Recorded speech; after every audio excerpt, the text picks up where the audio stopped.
جب کسی قوم سے کوئی نعمت چلی جاتی ہے، اجتماعی طور پر جب لاس ہوتا ہے تو لوگ اس نعمت کے پیچھے بھاگتے ہیں اور وہ اپنا سارا فوکس اس نعمت کے اوپر کر دیتے ہیں اور چاہتے ہیں کہ جو نعمت جا چکی ہے وہ واپس آئے۔ اللہ تعالیٰ یہ فرماتا ہے کہ اس نعمت کا تعاقب کرنے کے بجائے لوگوں کو اپنا اپنا تعاقب کرنا چاہیے، اور یہاں پر وہ اصول بتا دیا گیا کہ تمہارے ہاتھوں سے کوئی نعمت کیوں جاتی ہے اور تمہیں یہ اجتماعی اور کلیکٹیو لاس کیوں ہوتا ہے، یہ تم سب کے سب ایک دم سے خسارے میں کیوں آ جاتے ہو۔ تو اللہ نے فرمایا کہ ذالک بأن اللہ لم یکن مغیرا نعمتا انعمها علی قوم، اس کی وجہ یہ ہے کہ اللہ تعالیٰ کسی نعمت کو کبھی بھی نہیں پھیرتا اور لوگوں سے نہیں چھینتا وہ نعمت جو اس نے کسی قوم پہ انعام کی ہے، حتی یغیروا ما بانفسہم، جب تک کہ وہ لوگ خود اپنے ہاتھوں سے اس نعمت کو ضائع نہیں کرتے۔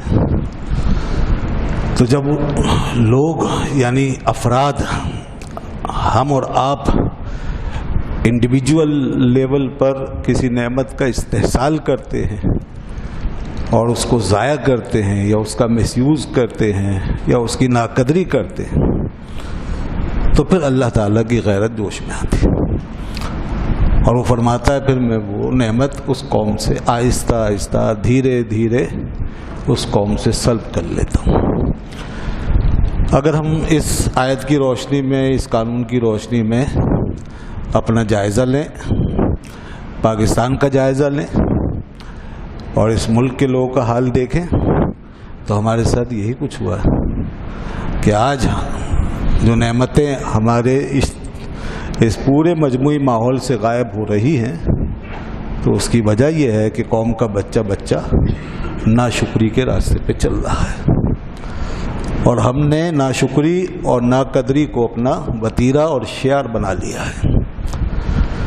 تو یہی وجہ ہے کہ اب ہم سے یہ نعمتیں زائل ہو رہی ہیں، جبکہ ہمارے مقابلے میں دنیا کی وہ قومیں جو آج آسودہ نظر آ رہی، پرسکون نظر آ رہی، اور وہ جو ترقی کر رہے ہیں لوگ، تو ان کے یہاں انداز زندگی کچھ اور ہے اور خدا کی نعمتوں کے ساتھ ان کا رویہ کچھ مختلف ہے۔ ان میں ان نعمتوں کی قدر کا احساس پایا جاتا ہے، وہ اس کو مس یوز نہیں کرتے، وہ ضائع نہیں کر رہے ہیں، وہ اپنی توانائیوں کو، اپنے اثاثوں کو، اپنے وسائل کو چن چن کے جمع کرتے ہیں، پھر ان کی حفاظت کرتے ہیں، پھر ان کو جہاں استعمال کرنا چاہیے وہاں استعمال کرتے ہیں۔ یہی وجہ ہے کہ وہ ایمان نہ رکھنے کے باوجود بھی دنیا کی بہت سی نعمتوں سے مستفیض ہو رہے ہیں، بہرہ ہو رہے ہیں، ان کے پاس وسائل کا بھی بے تحاشا ہیں، ان کے خزانے بھی بھرے ہوئے ہیں، اور وہ آگے اپنی نسلوں کو بھی ایک سیف اینڈ ساؤنڈ قسم کا سسٹم دینے جا رہے ہیں اور اچھی زندگی اپنی وراثت میں چھوڑ رہے ہیں، جبکہ اس کے برخلاف ہمیں اپنے کل کا بھی نہیں پتہ۔ نسلیں تو دور کی بات ہے، ہمیں اپنے کل کا نہیں پتہ کہ کل کیا ہوگا، اور نہ جانے کل ہم کس مصیبت سے دوچار ہو جائیں اور مزید کس بھنور میں پھنس جائیں۔ تو اس کی وجہ صرف ایک ہی ہے، اور وہ یہی جو قرآن نے بتا دیا کہ جو میری نعمتوں کی قدر نہیں کرے گا تو میری نعمت اس کے ہاتھ سے آہستہ آہستہ کھسک جائے گی۔ پھر تم نعمت کو پوچھتے رہو گے، اس کی دہائیاں دیتے رہو گے، اسے مانگتے رہو گے، اس کے لیے تڑپتے رہو گے، لیکن اصل اسباب کی طرف جب تک نہیں پہنچو گے تو نعمت پھر واپس نہیں آئے گی۔ تو یہ بتا دیا یہاں پہ، بہت کام کی بات ہے، ہمیں اس کے حوالے سے اپنی پوری زندگی پر، اپنے پورے نظام فکر پر غور کرنا چاہیے کہ ہم اللہ کی نعمتوں کے ساتھ کس قسم کا سلوک کر رہے ہیں اور ہمارا رویہ کیا ہے۔ یہی پانی، یہی بجلی، یہی ماحول، یہی سب وسائل، یہی آپ کے ہاتھ میں، ہمارے ہاتھوں میں دولت، پیسہ، کپڑا، لٹھا، اور یہی تمام چیزیں جو آج ہمارے زیر استعمال ہیں، چاہے براہ راست ہمارے ہاتھ میں ہیں یا بالواسطہ طور پہ ہم ان سے مستفیض ہو رہے ہیں، ان سب کی ہمیں قدر کرنی چاہیے، یہ بہت ضروری ہے۔ اور اللہ اس چیز کو دیکھ رہا ہے کہ کون قدر کر رہا ہے، کون نہیں کر رہا، مگر ہم شاید یہ سمجھتے ہیں کہ قدرت کی آنکھ ہماری طرف نہیں لگی ہوئی، ہم مالک و مختار ہیں، ہم جو چاہیں کریں، اور ہم یہ سمجھتے ہیں کہ اگر ہمارے نظام میں اکاؤنٹیبلٹی نہیں رہی تو شاید اب ہم اکاؤنٹیبل ہیں ہی نہیں۔ ہم یہ سمجھتے ہیں کہ اگر ہمیں یہاں پکڑا نہیں جا رہا تو اب کوئی پکڑنے والا نہیں، ہمیں یہاں دیکھا نہیں جا رہا تو اب کوئی دیکھنے والا نہیں۔ بہت غلط سوچ ہے، بہت بھیانک سوچ ہے، یہ بہت ہی خطرناک رویہ ہے۔ ایک مسلمان کو ہرگز غافل نہیں ہونا چاہیے کہ سب سے بڑی اکاؤنٹیبلٹی قدرت کا نظام ہے، مسلمان کا عقیدہ ہے۔ چاہے دنیا بھول جائے، قدرت نہیں بھولتی، چاہے سب کی آنکھیں بند ہو جائیں، قدرت کی آنکھ بند نہیں ہے۔ قرآن ہمیں اسی آنکھ کی طرف متوجہ کر رہا ہے، دیکھو میں تمہیں دیکھ رہا ہوں اور میرا اصول تمہارے اوپر اسی طرح لاگو ہے جو میں نے طے کر دیا ہے۔ تو آج کی صورت میں یہ بات بھی آئی ہے، سورہ انفال پڑھی گئی، سورہ انفال کی تلاوت ہوئی ہے، اس کے بعد سورہ توبہ بھی آ گئی اور 10 پاروں کی تلاوت الحمدللہ مکمل ہو گئی، اور یہ مدنی صورتیں۔ تو یہاں پر اسی طرح پھر جیسے منافقین کا رویہ، یہود و نصارہ، منافقین، ان کے حوالے سے بہت ساری آیتیں یہاں پر آئی ہیں، اور ان صورتوں میں مسلمانوں کی تربیت کا بڑا خاص پہلو رکھا گیا ہے۔ وہاں مکے کی صورتوں میں توحید، آئیڈیالوجی، عقیدہ یہ مضبوط کیا جاتا تھا، اور یہاں مدینے میں عقیدے اور ایمان کے ساتھ ساتھ ہماری سوسائٹی، ہمارے اخلاقیات اور رسول صلی اللہ علیہ وسلم سے تعلق کے آداب، خاص طور پر کہ رسول صلی اللہ علیہ وسلم سے تعلق کے آداب کیا ہونے چاہیے اور مسلم کمیونٹی کے آداب کیا ہونے چاہیے، تاکہ یہ ایک سوسائٹی کی سطح پر معاشرہ ڈیولپ ہو، ایک اچھی سوسائٹی میں تبدیل ہو سکے اور ہمارے اندر معاشرتی، معاشی اور سیاسی استحکام پیدا ہو سکے۔ تو اس کے لیے ضروری ہے کہ ہمارے اندر ایک یکسوئی ہو، اور وہ یکسوئی قرآن فرماتا ہے مدنی آیتوں میں خاص طور پہ کہ وہ یکسوئی تمہارے اندر اس وقت آئے گی جب تم پوری طرح اپنی توجہ کا ارتکاز کر لوگے رسول صلی اللہ علیہ وسلم کی ذات پر، جب تم فوکس کر لوگے رسول کی ذات پر اور ان کی ذات تمہارے لیے آئیڈیل بن جائے گی، ماڈل بن جائے، اور تمہارے لیے مثال اس طرح کہ تمہارے پورے دائرہ فکر پہ چھا جائے، اس طور پہ جب تم ان کو فوکس کر لوگے اور ان کی طرف دیکھو گے تو پھر یہاں سے تمہیں اسٹرینتھ ملے گی، قوت ملے گی، انٹیگریشن ملے گی، تمہارے اندر اتحاد مضبوط ہوگا، اور بلکہ اس سے بھی آگے وہ جو توحید کا عقیدہ تم نے مکے میں رہ کے سیکھا تھا، وہ عقیدہ توحید بھی اسی وقت معتبر ہوگا جب تم ذات رسالت مآب صلی اللہ علیہ وسلم سے سچا اور خالص تعلق قائم کرو گے، ورنہ ایسی توحید اللہ تعالیٰ کبھی قبول نہیں فرمائے گا کہ جس کا نتیجہ آپ صلی اللہ علیہ وسلم کی ذات سے محبت اور آپ کی غیر مشروط غلامی کی صورت میں نہ نکلے۔ جو توحید لے کے، اس کا فلسفہ لے کے، اس کے نظریہ لے کر، اس کا ڈسکورس لے کے الگ ہو گیا اور اسی پہ وہ مفتخر رہا، اسی پہ اتراتا رہا، اور اسی بنیاد پہ اس نے اپنا اللہ سے تعلق جو ہے وہ جوڑنا چاہا، تو ایسی توحیدیں نہ اس وقت مانی گئیں، نہ بعد کے کسی دور میں، اور نہ قیامت تک، اگر رسول اللہ صلی اللہ علیہ وسلم سے تعلق نہیں ہے۔ کیونکہ دیکھیے نا، بعض لوگ تاریخ میں ایسے ہوئے ہیں کہ جو توحید کا عقیدہ رکھتے تھے اور اللہ کی وحدانیت کے قائل تھے، مگر حضور رسالت مآب صلی اللہ علیہ وآلہ وسلم پر ایمان نہیں لائے، تو ایسے لوگ مسلمان نہیں کہلائے۔ کبیر داس مشہور ہے ہندوستان میں، اس کے بارے میں کہا جاتا ہے کہ وہ مواحد تھا۔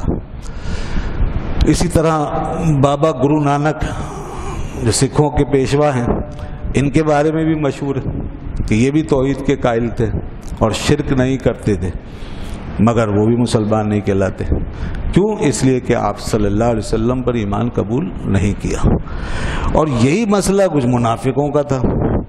مسئلہ یہاں سے شروع ہوا کہ منافقوں نے پہلی دفعہ یہ راستہ نکالا تھا کہ ہم ایک ایسا بائی پاس بنائیں ایمان کی شاہراہ پر کہ جس میں رسول بیچ میں نہ آئیں، اور ہم رسول اور مقام رسالت کو بائی پاس کر کے کراس نکال کے کوئی آگے نکل جائیں، رسول کی ضرورت نہ پڑے، ان سے واسطہ نہ پڑے۔ اللہ نے فرمایا اگر ان سے واسطہ نہیں ہوگا تو مجھ سے بھی واسطہ نہیں ہوگا۔ اگر ان کو چھوڑ کے آؤ گے تو میرے پاس کبھی نہیں پہنچ پاؤ گے، اور تم یہ اتنا خطرناک کام کرنے جا رہے ہو، جو بائی پاس تم بنا رہے ہو اس شاہراہ پر، یہ اتنا خطرناک کام ہے کہ میں لوگوں کی عملی کوتاہیاں تو معاف کر سکتا ہوں، غلطیاں، گناہ، ایسی چیزیں تو معاف کر دوں گا، لیکن میرے رسول کے معاملے میں اگر تم نے کوتاہی کی ہے اور ان کی اہمیت کو اگر گھٹایا ہے تو یاد رکھنا کہ میں تم سے ایسا ناراض ہو جاؤں گا کہ پھر رسول بھی اگر تمہارے لیے سفارش لائے گا تو میں نہیں مانوں گا۔ یہ ہے رسول کی عظمت نگاہ خدا بندی میں، کہ اگر رسول بھی پھر تمہاری سفارش لانا چاہیں گے، وہ رسول جن کے لیے طے ہے کہ جس کی بھی سفارش لائیں گے میں قبول کر لوں۔ اور اس نے خود فرمایا لوگوں جب تم سے کوئی بھی جرم ہو جائے تو تم میرے رسول کے پاس آ جاؤ۔ اور اس سے پہلے آپ نے سنا کہ اللہ نے خود فرمایا آسمانوں سے کہ ان کے لیے استغفار کریں، جن سے لغزش ہو گئی ان کے لیے استغفار کریں۔ تو اللہ نے معاف کرنے کا طریقہ یہ بتایا کہ رسول اگر ہاتھ اٹھا دیں گے تو میری معافی کے دروازے کھل جائیں گے۔ تم میرے رسول کے دامن سے وابستہ ہو جاؤ گے تو مجھے ضرور بہت توبہ قبول کرنے والا اور مہربان پاؤ گے۔ لیکن اگر میرے رسول کو چھوڑ کے تم میرے پاس آؤ گے اور ان کی حق تلفی کرو گے اور انہیں ناراض کرو گے تو پھر اگر رسول ازراہ شفقت و رحمت تمہاری بخشش بھی چاہیں گے اور تمہارے لیے 70 مرتبہ، یہاں لفظ آیا ہے 70 مرتبہ بھی استغفار کریں گے تو میں نہیں مانوں گا۔ یہ معاملہ رسالت کا معاملہ ہے، یہ رسول کا معاملہ ہے، رسول کی عزت و حرمت کا معاملہ ہے۔ فرمایا استغفر لہم او لا تستغفر لہم، آپ ان کے لیے استغفار کریں یا نہ کریں۔ ان تستغفر لہم 70 مرتن، اگر آپ ان کے لیے 70 مرتبہ بھی استغفار کریں گے فلن یغفر اللہ لہم، اللہ ان کو کبھی نہیں بخشے گا۔ دیکھ رہے ہیں آپ یہ معاملہ کیوں؟ اس لیے کہ ذالک بانہم کفروا باللہ ورسولہ، کیونکہ انہوں نے اللہ اس کے رسول کے ساتھ کفر کیا ہے۔ یہ منافقوں کی بات ہو، اور کفر یہی تھا کہ رسول اللہ صلی اللہ علیہ وسلم کا جب انکار کیا تو وہ کفر ہوا، اللہ کا کفر بھی ہوا اور رسول کا کفر بھی ہوا۔ اللہ اکبر۔ تو یہ تو اللہ کا فیصلہ ہے کہ ایسے لوگوں کی کوئی بخشش نہیں۔ حضور نے ایسی عذرائے شفقت فرمایا، عذرائے رحمت، کیونکہ آپ کو اللہ نے ایسی رحمت بنا کے بھیجا ہے کہ آپ پر رحمت چھائی رہتی ہے۔ رحمت کبھی بھی ایسا نہیں ہوتا کہ رحمت کی کیفیت میں کمی آتی ہو۔ اور عجیب بات تھی کہ جتنا لوگوں نے ستایا اتنے حضور کی رحمت میں جوش آیا۔ مکے والے کس طرح ستاتے تھے اور کیا حضور کا دریا رحمت، اور ان کے لیے لوگ کہتے حضور بد دعا فرمائیں ان کے لیے، حضور دعا دیتے تھے۔ تو اسی لیے وہی رحمت کا جوش تھا کہ فرمایا جب یہ آیت نازل ہوئی کہ اگر 70 مرتبہ بھی پیارے ان کے لیے استغفار کرو گے تو میں انہیں نہیں بخشوں گا، تو حضور اپنے اصحاب سے کہنے لگے میں 70 سے زیادہ مرتبہ کر لوں گا۔ اللہ نے تو 70 مرتبہ فرمایا، میں 70 سے زیادہ مرتبہ کر لوں. عذرائے رحمت فرما رہے ہیں. یہ نہیں اللہ کا قانون نہیں بدل رہے، اللہ کے قانون کو نہیں بدل رہے، وہ تو طے ہو گیا کہ ان کی بخشش نہیں، مگر اپنی رحمت کا اظہار فرما اللہ کو. یعنی اگر رسول تو تیار ہیں، اگر اللہ 70 سے زیادہ مرتبہ میں بخشے تو آپ اس کے لیے بھی تیار ہیں کہ میں 70 سے زیادہ مرتبہ کر کے ان کو بخشوا لوں گا. مگر اللہ نے قانون بنا دیا، اس کے یہاں سے طے ہو گیا کہ اے محبوب تیری حرمت کا تقاضا ہے بس. تو یہ، اور پھر ان آیتوں کے اندر جگہ جگہ بتایا نا، وَمَا نَقَمُوا إِلَّا أَنْ أَغْنَاهُمُ اللَّهُ وَرَسُولُهُ مِنْ فَضْلِهِ. ان کو کیا برا لگا ہے، ان منافقوں کو کیا تکلیف پہنچی ہے، کیا چیز بری لگی ہے؟ یہی کہ اللہ نے اور اس کے رسول نے اپنے فضل سے انہیں غنی کیا ہے. یعنی مسلمانوں کو جب وہ مال غنیمت تقسیم ہوا تو آپ نے لوگوں کو تقسیم فرمایا. تو یہ منافقوں کو اعتراض تھا اور وہ باتیں بنا رہے تھے اور آگے آئے طنز کرتے، تانے دیتے تھے آپ کی اس تقسیم کے معاملے میں. ابھی میں عرض کرتا ہوں کہ کہاں تک بات پہنچی تھی، مگر اللہ نے فرمایا کہ ان کو یہ برا لگ رہا ہے کہ اللہ اور اس کے رسول نے اپنے فضل سے غنی کر دی. دیکھیے یہاں پر بڑے پتے کی بات ہے، یہ تو واضح ہے کہ اللہ اور اس کے رسول نے غنی کر دیا. غنی بنانے کی نسبت اللہ نے اپنی طرف بھی کی اور اپنے رسول کی طرف بھی. اب لوگ یہ کہتے ہیں کہ اللہ کے ساتھ رسول کا ذکر ہوتا ہے تو شرک ہو جاتا ہے. تو بتائیے یہاں پہ شرک ہو گیا؟ کس حیثیت سے ہوا رسول کا ذکر؟ یہی ہم سوال کرتے ہیں. معبود کی حیثیت سے ہوا ہے یا محبوب کی حیثیت سے ہوا؟ بس وہی سوال ہے ہمارا. اگر معبود کی حیثیت سے تو شرک ہے، اور قرآن میں شرک کیسے ہو جائے گا؟ تو لہذا ماننا پڑے گا کہ معبود کی حیثیت سے نہیں، معبود تو صرف وہی ہے. اب اس کے ساتھ اگر اس کے رسول کا ذکر ہوگا تو محبوب کی حیثیت سے ہوگا. یہ نقطہ اولاد آدم نہیں سمجھ پا رہی، جبکہ آدم علیہ السلام نے پہلی دفعہ دیکھا تھا تو سمجھ لیا تھا، کیونکہ وہ آدم علیہ السلام تھے. اللہ نے فرمایا اے آدم تو نے محمد کو کیسے یاد کیا؟ ابھی تو میں نے انہیں پیدا ہی نہیں کیا.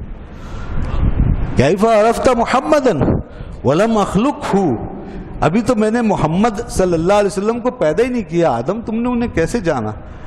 حضرت آدم نے عرض کیا بار الہ، جب تو نے مجھے بنایا تھا نا، اس وقت جب پہلی دفعہ بنایا تھا اور میرا پتلا کھڑا کیا تھا اور پھر مجھ میں روح ڈالی تھی، تو رفعت راسی، تو جیسے میں نے اپنا سر اٹھایا تھا تو میری نگاہ عرش پر پہنچی تھی، تو میں نے دیکھا رأیت مکتوبا علی قوائم العرش، میں نے دیکھا لکھا ہوا عرش کے پایوں پر، کیا؟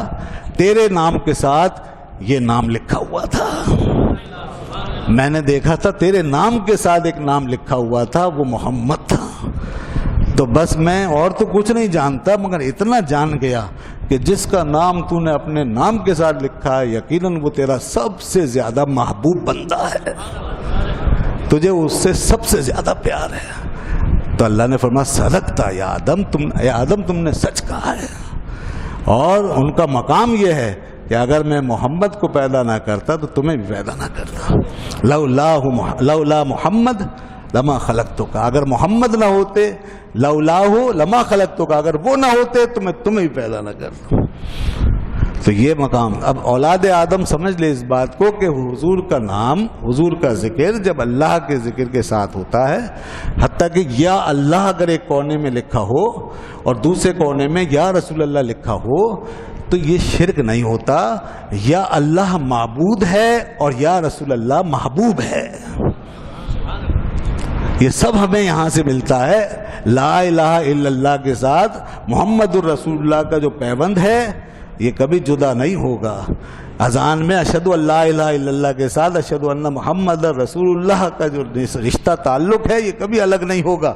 اور قرآن میں جگہ جگہ جیسے کہ اللہ نے فرمایا یہاں بھی اور دوسری جگہ فرمایا اذ انعم اللہ علیہ وانعمت علیہ، اذ تقولو، فرمایا کہ اے محبوب وہ شخص جس سے آپ کہتے تھے وہ کون ہے؟ جس پر اللہ نے بھی انعام کیا، انعم اللہ علیہ وانعمت علیہ، جس پر اللہ نے بھی انعام کیا اور آپ نے بھی انعام کیا.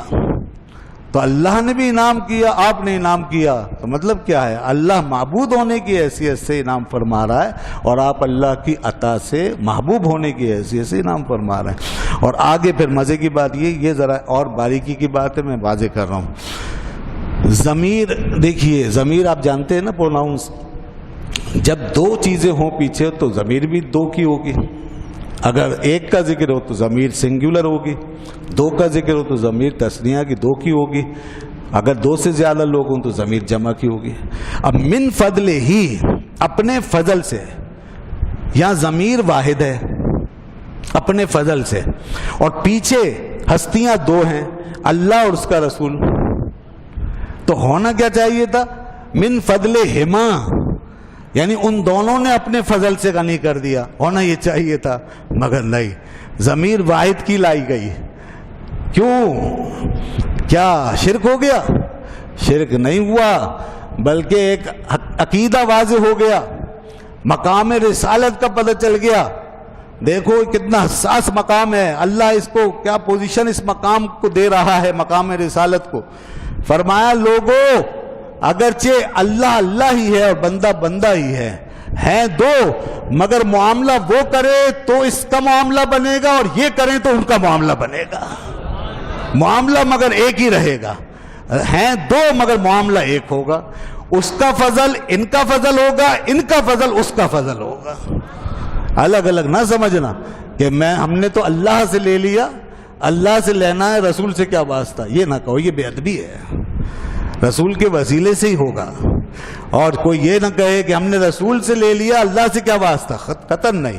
تو من فضل ہی بتا رہا ہے کہ اللہ تعالیٰ جو کچھ دیتا ہے رسول کے ذریعے سے، ان کے واسطے سے دیتا ہے، اور رسول صلی اللہ علیہ وسلم جو کچھ دیتے ہیں وہ اللہ ہی کی نعمتیں ہیں، اسی سے دیتے ہیں، اور اللہ کی مرضی و منشا سے ہی دیتے ہیں۔ تو اللہ اس کے رسول کی رضا ایک ہی ہے، جدا جدا نہیں ہے۔ تو یہاں یہ بتایا، اور دوسری جگہ پر یہی ایک اور آیت ہے پیچھے دیکھیے، یہاں پر جہاں ثلاثہ ہوا ہے، واللہ ورسولہ احق ان یرضوہ، یہاں بھی ضمیر واحد کی آ گئی۔ پھر فرمایا اللہ اور اس کا رسول حقدار ہیں کہ اسے راضی کیا جائے، اسے وہ راضی کریں۔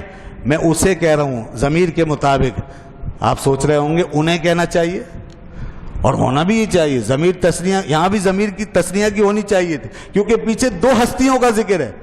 تو کلام یوں ہونا چاہیے تھا بظاہر کہ اللہ اور اس کا رسول حقدار ہیں کہ انہیں راضی کیا جائے، مگر اس پیٹرن کو پھر چھوڑ دیا، اور پھر یہاں پر بتایا کہ میری اور رسول کی یکجائی کا یہاں اس صورت میں عالم یہ ہے کہ دیکھو میں نے اپنے رسول کو اپنی ذات سے اتنا قریب کر رکھا ہے کہ اگرچہ میں معبود ہوں اور وہ میرا بندہ ہے، میں خالق ہوں اور وہ مخلوق ہے، اگرچہ یہ فرق ہے اور رہے گا، مگر اس کے باوجود وہ مجھ سے اتنا قریب ہے کہ میں اپنے اور اس کے معاملے کو جدا جدا نہیں رکھنا چاہتا۔ یعنی جب تم راضی کرنے پر آؤ تو اگر اللہ کو راضی کیا تو سمجھو رسول اللہ راضی ہو گئے، اگر رسول اللہ کو راضی کیا تو سمجھو اللہ راضی ہو گیا۔ یعنی جدا نہیں سمجھیں گے کہ اللہ کو راضی کر لو رسول کو چھوڑو، جیسے منافق کہتے تھے، اور یہ بھی نہیں سوچیں گے کہ رسول راضی ہوئے خدا پتہ نہیں راضی ہوا کہ نہیں ہوا، قطعاً نہیں، جس سے رسول راضی ہیں اس سے اللہ بھی راضی ہے۔ تو اس لیے اس میں ان معاملات میں تفریق نہیں ہے، وہ کہ معبود صرف اللہ ہی ہے۔ تو یہاں پر بھی ضمیر دیکھیں واحد کی کہ اللہ اس کا رسول حق رکھتے ہیں کہ اسے وہ راضی کریں۔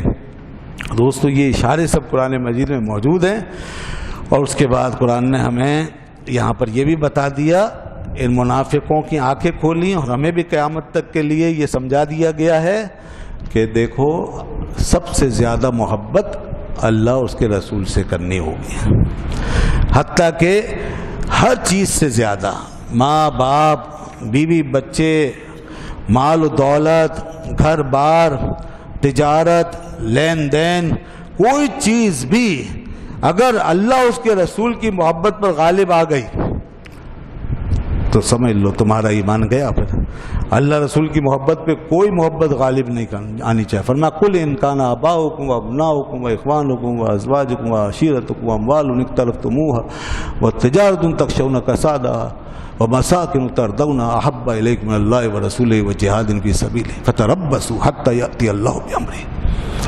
اگر تمہارے باپ، بیٹے، بیوی، بچے وغیرہ، تمہارا کنبہ، تمہارا مال دولت، تجارت، تمہارے گھر، تمہارا یہ سب کچھ 8 چیزیں گنوائی ہیں قرآن نے یہاں پر۔ فرمایا اگر یہ اللہ اور اس کے رسول اور جہاد فی سبیل اللہ کی محبت پر غالب آ گئے تو پھر اللہ کے عذاب کا انتظار کرو۔ تو صاف بتا دیا گیا اللہ سے محبت، اور اللہ اور رسول کی محبت ایک ہی ہے۔ جس نے رسول اللہ سے محبت کی اس نے اللہ سے محبت کی۔ اب رسول اللہ صلی اللہ علیہ وسلم سے محبت کا تقاضا یہ ہے کہ ان کا ادب بھی کیا جائے، احترام بھی، اور آپ کی اطاعت بھی کی جائے، آپ کی پیروی بھی ہو۔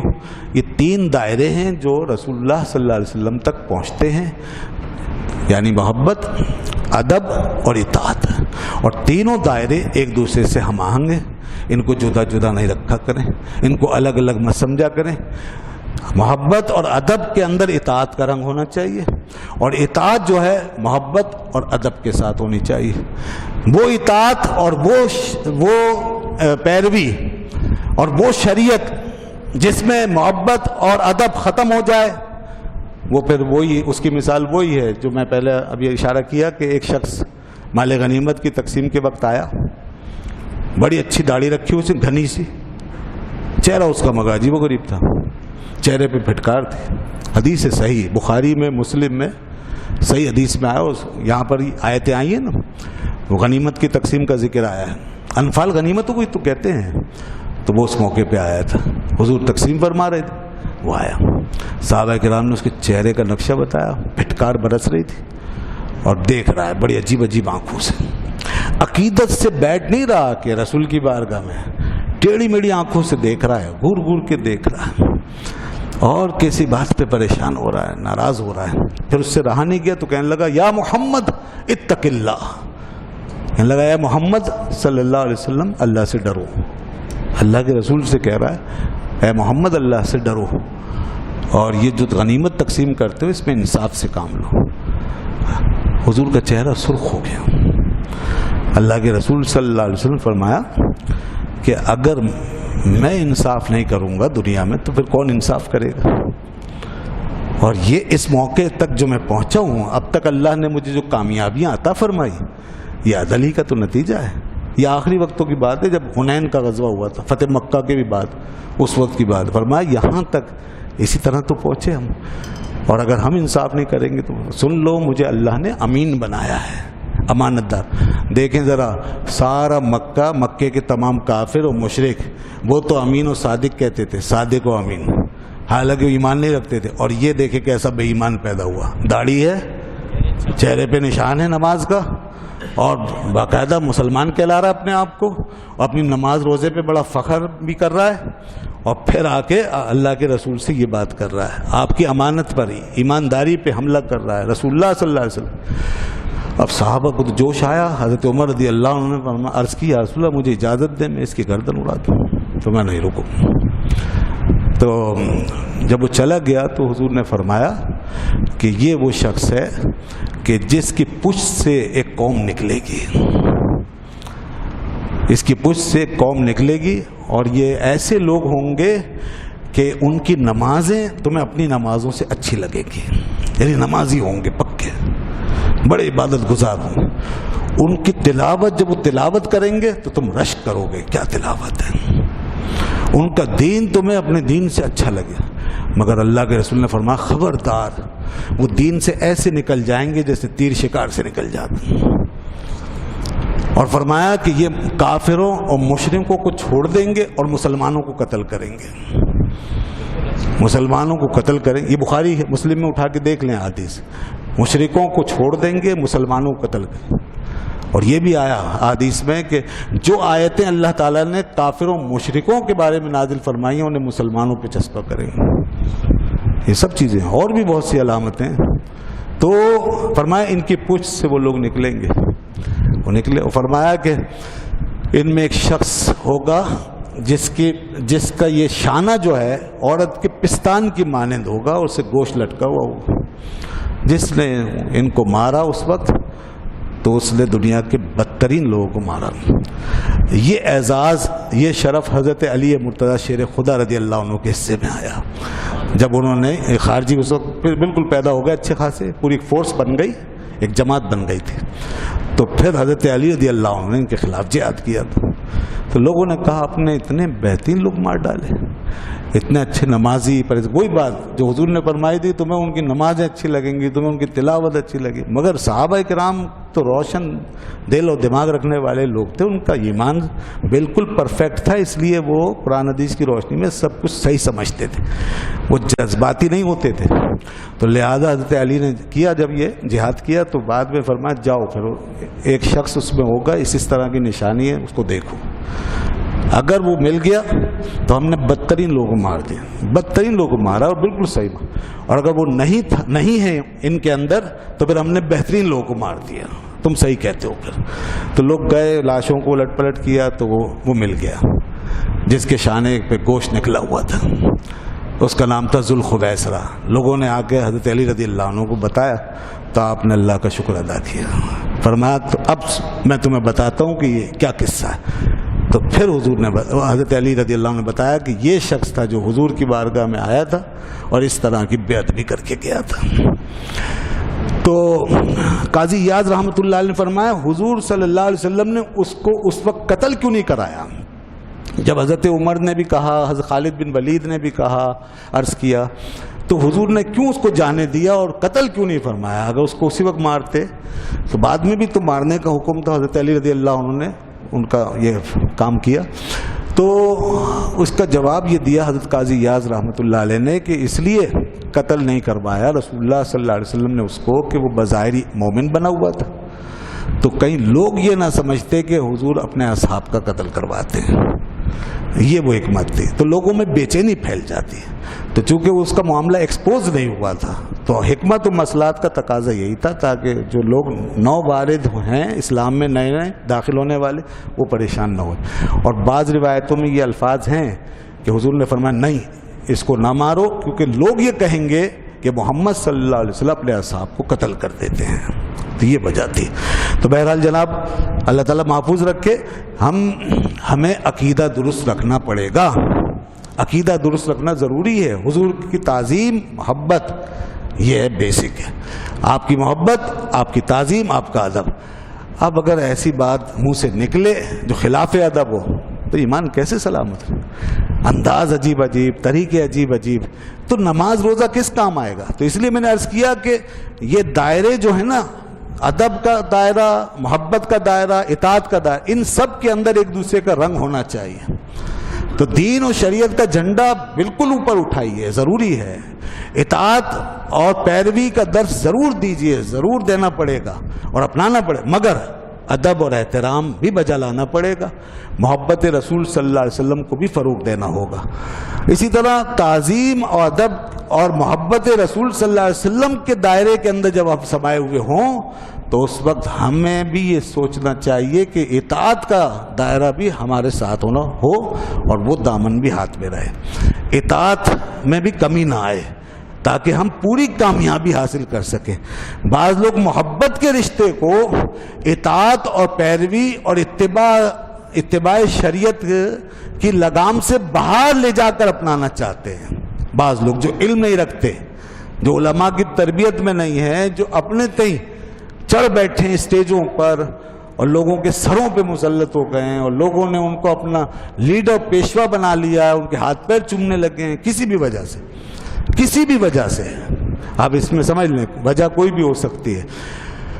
مطلب نعت وغیرہ پڑھنے کے حوالے سے ہی جیسے کسی کے علم ہے نہیں اور ایک شخص پھر لوگوں کے اندر محترم ہو جائے، معتبر ہو جائے اور پھر وہ شریعت کو، اطاعت کے تقاضوں کو سب کو نظر انداز کر دے اور پھر محبت یا ادب کی اس طرح تشریح کرے یا اس کا ایسا اظہار کرے کہ جہاں شریعت جو ہے وہ چھوٹ جائے ہاتھ سے اور اطاعت کا رشتہ جو ہے منقطع ہو جائے اور سنجیدگی چلی جائے اور ایک چیز ادب کے بجائے بے ادبی بن جائے اور وہ چیز غیر سنجیدہ ہو جائے تو یہ اچھا نہیں ہے. اسی لیے علماء دین نے کہا کہ ادب احترام کا اظہار بھی ایک سنجیدہ انداز میں ہونا چاہیے اور محبت کا اظہار بھی سنجیدہ انداز میں ہونا چاہیے، چاہے نعت کی حالت ہو یا تقریر کی حالت ہو یا کوئی کیفیت ہو۔ ہاں جہاں آپ کا شعور ہی ختم ہو گیا، غیر شعوری طور پہ آپ پہ کیفیت طاری ہو گئی اور آپ ایک دم سے جیسے بے قابو ہو گئے، جس کو وجد کہتے ہیں، تو وہ تو خیر آپ اس کے مکلف ہی نہیں ہیں، پھر وہ تو ایک الگ چیز ہے۔ لیکن اگر ایسا نہیں ہے تو پھر جب حضور کی بات آئے، جب رسول اللہ صلی اللہ علیہ وسلم کا ذکر ہو تو جسم بھی ہمارا پورا مؤدب نظر آنا چاہیے، دل و دماغ کے ساتھ ساتھ جسم کے اوپر بھی ادب اور احترام کا لباس چڑھا ہوا ہونا چاہیے۔ یہ نہیں کہ ہم تکلفاً اٹھیں، کھڑے ہوں، بیٹھیں، اداکاری کریں، عجیب عجیب طریقے سے ہاتھ ہلائیں، جھومنے لگیں خواہ، یہ عجیب عجیب حرکتیں، اور کبھی تو ایسا لگتا ہے جیسے رقص ہو رہا ہے، رقص کا انداز ہو جاتا ہے، اور نعت کی محفل جو ہے وہ ایسا لگتا ہے جیسے کوئی فنکشن ہو رہا ہے، جیسے کوئی گانا چل رہا ہے۔ نہیں، یہ ہمارا مذہب مسلک نہیں ہے، یہ ہمارے لیے دھبا ہے، ہمارے مسلک کے لیے ایک دھبے کا کام ہے، اس میں بدنامی ہے۔ یہ اس قسم کے لوگوں کی جہالت ہے جو اس طرح کرنے لگ جاتے ہیں۔ بھائی کوئی قرآن اگر پڑھے اور اس طرح جھوم جھوم کے پڑھے، کھڑا ہو، ہاتھ ہلائے، لہرائے اور ادھر ادھر مٹکے، تو کیا یہ قرآن کا ادب ہے؟ نہیں، قرآن کا ادب یہ ہے کہ بیٹھ کر زیادہ زیادہ خشوع خضوع سے، ساکن ہو کر، ایک جگہ ٹھہر کر، جتنا ٹھہر سکتے ہو، سکون میں آ سکتے ہو، اس طرح قرآن پڑھو، یہ ادب ہے نا۔ تو رسول اللہ صلی اللہ علیہ وسلم کا بھی ادب اسی طرح ہوگا نا، قریب قریب، کیونکہ آپ اگر قرآن نہیں ہے تو صاحب قرآن تو ہیں، اور آپ بھی ایمان کی بنیاد تو ہیں، جیسے قرآن ایمان کی بنیاد ہے ایسے آپ بھی ایمان کی بنیاد ہے۔ تو جس طرح قرآن پڑھتے ہیں ادب سے، بیٹھ کر، طریقے سے، خشوع خضوع سے، ایسی حضور کی نعت بھی ادب سے، کھڑے ہو کے بھی پڑھیں تو ادب سے کھڑے ہو کے پڑھیں، بیٹھ کے پڑھیں تو ادب سے بیٹھ کے۔ یہ اداکاریاں چھوڑ دیں، فنکاریاں چھوڑ دیں، نعت خوانی عبادت ہے، اس کو آرٹ مت بنائیں، اس کو فنکاری مت بنائیں، اس کو آرٹ مت بنائیں، آرٹسٹ نہ بنیں، نعت خواں بنیں، عاشق بنیں۔ تو یہ اب آرٹسٹک قسم کے جو کام ہونے لگے ہیں یہ صحیح نہیں ہے، اور یہ میڈیا کی وجہ سے زیادہ بگاڑ پیدا ہوا ہے اور پیسے کے چکر نے زیادہ خراب کیا ہے۔ تو لہذا اس کی بھی اصلاح ضروری ہے۔ یہ ہمارے ایسے طبقے کے اندر چیزیں پروان چڑھتی ہیں جہاں علم نہیں ہے، ایسی وہ پیر فقیر بیٹھے ہوئے جن کے کبھی ہزاروں اور کبھی اتفاق سے لاکھوں مرید بن جاتے ہیں، وہ بھی سمجھتے ہیں کہ ہم جو چاہیں کریں، وہ بھی پھر کسی شریعت کسی اطاعت کی پابندی ضروری نہیں سمجھتے۔ اب وہ ربیع الاول اپنے طریقے سے منا کر نئے نئے انداز، نئے نئے طریقے نکالے جاتے ہیں، کوئی کیک کاٹ رہا ہے، کوئی اس کو برتھ ڈے منا رہا ہے، کوئی سالگرہ کا نام دے رہا ہے، کوئی کچھ، یہ پتہ نہیں کیوں، یہ سب جہالت ہے۔ کہاں سے لا رہے ہیں آپ یہ چیزیں، اور کیوں یہ دین کے اندر، شریعت کے اندر اس طرح کے اضافے کر رہے ہیں؟ جو ایک پیٹرن ہے، علماء کا طریقہ ہے، جو شریعت کے قریب قریب انداز ہے، وہ اس کے اندر رہیں، اس کے پابند رہیں، اور غیر سنجیدہ چیزیں نہ داخل کریں جس سے کہ سارا ماحول عجیب لگے اور کچھ اور نظر آنے لگے۔ ہمیں رسول اللہ صلی اللہ علیہ وسلم کی نسبت سے جس چیز کو بھی اختیار کرنا ہے اس میں محبت، ادب اور اطاعت تینوں کا رنگ شامل ہونا چاہیے۔ جو بھی چیز اختیار کریں، محبت، ادب اور اطاعت۔ لہذا یہ اچھل کود، ناچنا، رقص و سرود کرنا اور تکلفاً وجد میں آنا، ان چیزوں کو شریعت کبھی بھی پسند نہیں کرتی، علماء دین کبھی پسند نہیں کرتے۔ حضرت عمر رضی اللہ عنہ نے تو ایک شخص کو تکلفاً سر جھکا کے بیٹھا ہوا دیکھا، یعنی یہ واقعہ ہوا کہ ایک شخص بیٹھا ہوا نوجوان اور سر جھکایا ہوا، اور آپ کو معلوم تھا کہ یہ کوئی عابد و زاہد نہیں ہے، یہ خواہ ریاکاری کر رہا ہے۔ آپ ان باتوں پہ بڑی نظر رکھتے تھے کہ کوئی دکھاوے والے کام تو نہیں کر رہا، کوئی اس میں تو نہیں آ گیا شو شام میں، کوئی فنکاری میں، تو اس پر بڑی نظر رکھتے۔ تو لہذا آپ نے اس کو نوٹ کیا کہ یہ شخص ایسا تو ہے نہیں، تو اس کو فرمایا ارفع راسک، اپنا سر اٹھاؤ، یہ تم نے خواہ ایسے کیوں اپنے آپ کو بنایا ہوا ہے؟ فرمایا کہ دیکھو جتنا خشوع تمہارے دل میں ہے سر جھکانے سے وہ بڑھے گا نہیں، اتنا ہی رہے گا، اور جس نے اپنے اندر کے خشوع سے زیادہ اوپر کا خشوع اپنایا، اس نے نفاق پر ایک نفاق کی طے چڑھائی ہے۔ یہ دیکھیں، ہمارے اندر اگر نہیں ہے، دل ہمارا نہیں جھوم رہا، تو اوپر سے ہاتھ مٹکانا، جھومنا اور اس طرح کی لہریں پیدا کرنا اور تکلفات میں پڑنا، یہ اچھی چیز نہیں ہے۔ لہذا دل جھومنا چاہیے، اور پھر خود بخود اگر اعضاء پہ وحش طاری ہو جائے تو اس میں کوئی مذائقہ نہیں ہے۔ اللہ تعالی ہمیں محبت اور محبت کے آداب کو ملوز رکھنے کی توفیق عطا فرمائے۔ وآخر دعوانا الحمدللہ رب العالمین، الحمدللہ رب العالمین، والصلاۃ والسلام علی سید الانبیاء